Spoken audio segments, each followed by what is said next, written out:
Hello everyone, welcome back. हम 8.1 का question second start कर रहे हैं।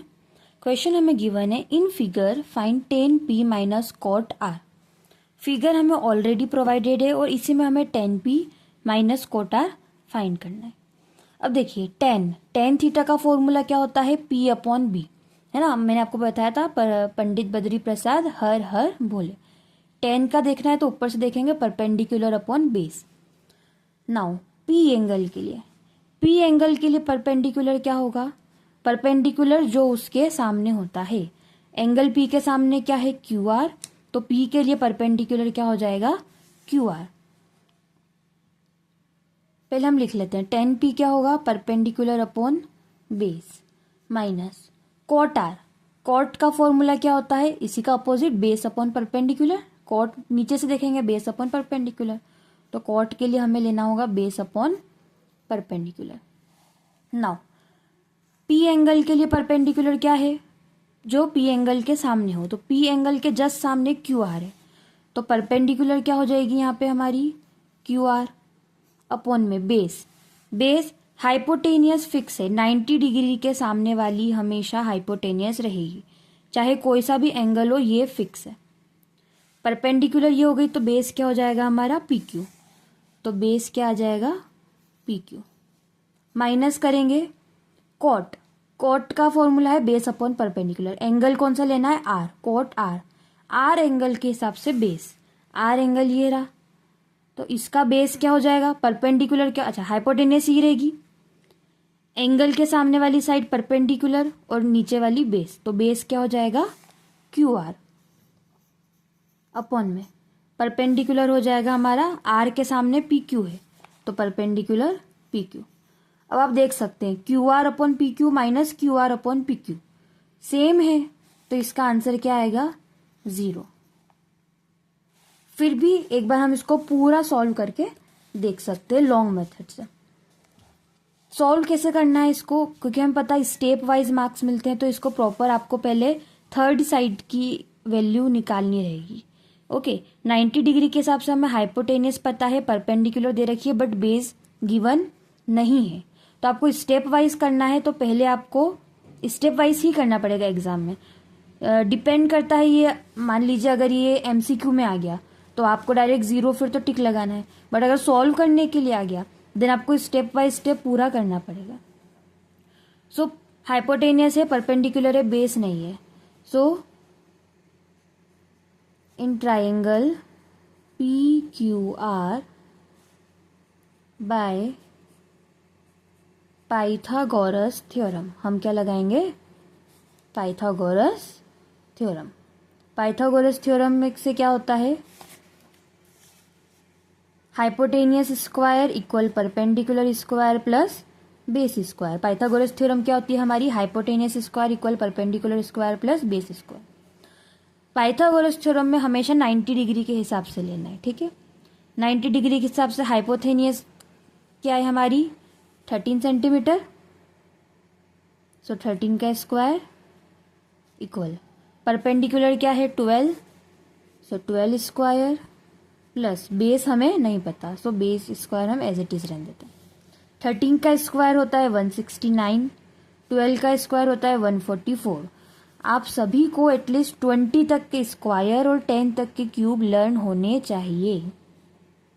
प्लस बेस स्क्वायर 144 प्लस का है, तो इधर आएगा तो माइनस का हो जाएगा, so 169 minus 144 equal B square. Clear, 169 में से 144 माइनस करेंगे तो आंसर आएगा 25 इक्वल बी स्क्वायर। स्क्वायर इधर आ जाएगा रूट में, अब इसको मैं ऐसे लिख देती हूँ, B equals to under root 25। ठीक है, मैंने कुछ नहीं, इसको इधर लिख दिया। स्क्वायर इधर जाएगा तो रूट में चेंज हो जाएगा, तो B equals to root 25। Now root 25 किसकी वैल्यू है, 25 किसका रूट है, मीन्स 25 किसका स्क्वायर होता है, 5 का, सो रूट 25 की वैल्यू आ जाएगी 5, तो परपेंडिकुलर क्या आ गया हमारा 5 सेंटीमीटर। क्लियर, परपेंडिकुलर आ गया हमारा 5 सेंटीमीटर। अब हम फाइंड करेंगे 10p minus cot are. Okay, 10p क्या था हमारे लिए, Q R upon P Q, तो Q R upon P Q लिख ही लेते हैं। चलो 10p क्या आ रहा है, Q R upon P Q, minus cot R क्या आ रहा है, Q R upon P Q. Value डालने की कोई नीड नहीं है, आप डायरेक्ट इसको 0 ही लिख दीजिए। और अब वैल्यू डालना चाहें अगर इस स्टेप के लिए, तो क्यू आर क्या है हमारा 5 और पी क्यू क्या है 12, 5/12 minus 5/12 equals to 0, answer. Okay, so question number 2 हमारा कंप्लीट होता है। अगर ये बोर्ड एग्जाम में आता है, एमसीक्यू में आएगा तो आप डायरेक्ट 0 टिक कर सकते हैं, पर अगर सॉल्व करने के लिए आता है तो आपको ये स्टेप करनी पड़ेगी। ओके, आपको एक बार बेस की वैल्यू निकाल कर देन आप ये करेंगे। क्लियर? क्वेश्चन नंबर 3 8.1 का, if sine A equals to 3/4 calculate cos A and tan A. Sine A हमें दे रखा है 3/4, cos A and tan A हमें फाइंड करना है। ए एंगल आप इस ट्राइंगल में कहीं भी ले सकते हैं। आप ए एंगल को 90 डिग्री पे ले लीजिए, यहाँ ले लीजिए, यहाँ ले लीजिए, कोई चेंज नहीं आएगा। ठीक है, हम जनरली ऐसे ले लेते हैं ए बी देन सी। तो ए एंगल के हिसाब से, अच्छा साइन के लिए क्या फॉर्मूला होता है हमारा, perpendicular upon hypotenuse. So sine perpendicular क्या है हमारा, ये हो गया परपेंडिकुलर, ये हो गया हाइपोटेनियस। परपेंडिकुलर क्या है 3, ए के हिसाब से परपेंडिकुलर क्या रहेगा, जो उसके सामने है, मतलब ये, तो यहाँ लिख देते हैं हम 3, और हमेशा हम इसके साथ लगाएंगे x। ओके, क्योंकि ये आपको रेशियो दे रखा है, एग्जैक्ट वैल्यू नहीं है। हम इनको मान लेते हैं एग्जैक्ट वैल्यू, पर हम क्या लगाते हैं, इनके साथ x लगाते हैं। सो परपेंडिकुलर हो गया 3x और हाइपोटेनियस हो गया 4x। ए एंगल के हिसाब से, ए एंगल के हिसाब से परपेंडिकुलर, हाइपोटेनियस तो फिक्स है, ये अगर 90 डिग्री है तो 90 डिग्री के सामने वाला, तो हाइपोटेनियस क्या है हमारा 4x। Perpendicular now A B हमें नहीं पता, तो सबसे पहले तो हम लिखते हैं given sine A equals to 3/4। ठीक है, नाउ किसके इक्वल होता है ये, परपेंडिकुलर अपॉन हाइपोटेनियस के। सो हम यहाँ बोल सकते हैं कि let perpendicular equals, let perpendicular लिखते हम लिखते हैं BC, साइड आई है ना हमारे पास, तो से let BC equals to 3x and AC equals to 4x। Okay, BC और AC आ गई, AB नहीं है हाँ ये हमारे पास। क्या AB का काम पड़ेगा, निकालनी ही है आपको, एक साइड cos A और tan A के लिए चाहिए होगी। ठीक है, तो AB फाइंड करने के लिए 4AB क्या करेंगे हम, बाय पाइथागोरस थ्योरम। अगेन हम क्या लगाएंगे, पाइथागोरस थ्योरम लगाएंगे।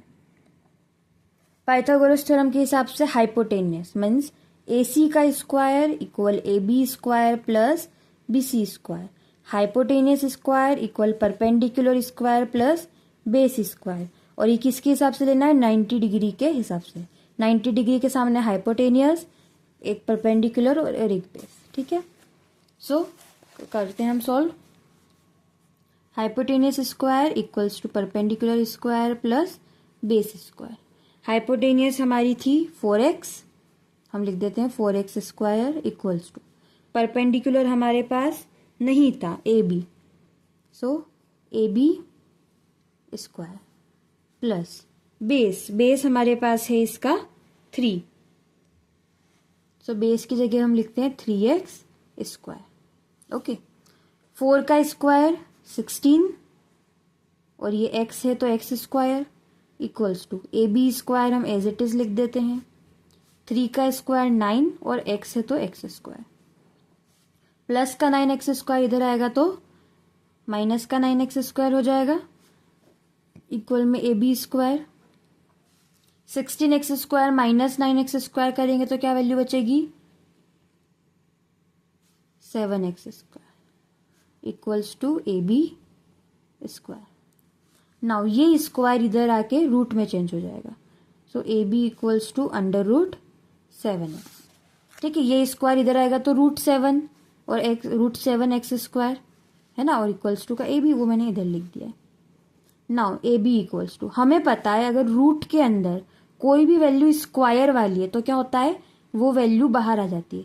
तो x² रूट से बाहर निकल जाएगा और x बन जाएगा, और √7 क्योंकि किसी का भी स्क्वायर नहीं है तो ए बी की वैल्यू क्या आ जाएगी हमारी, x√7। हमारे पास ए बी भी आ चुका है। हमें फाइंड क्या करना है, cos A और tan A। ठीक है, cos A का फॉर्मूला होता है बेस अपॉन हाइपोटेन्यूस।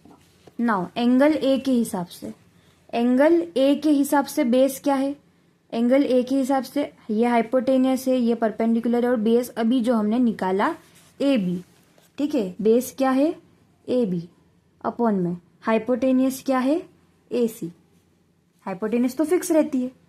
tan का फॉर्मूला होता है परपेंडिकुलर अपॉन बेस। ए के हिसाब से परपेंडिकुलर क्या है हमारे पास, एंगल ए के हिसाब से परपेंडिकुलर जो एंगल ए के सामने है BC अपॉन में base A B. Value put कर देते, ए बी की वैल्यू अभी हमने निकाली x√7 अपॉन में ए सी की वैल्यू हमारे पास ऑलरेडी है, ए सी की वैल्यू क्या है हमारे पास 4x। ठीक है, तो ए सी की जगह हम लिख रहे हैं 4x। x से x कैंसिल हो जाएगा, क्या आंसर आ जाएगा √7/4। ये हमारा cos A आ गया। tan A भी निकाल लेते हैं।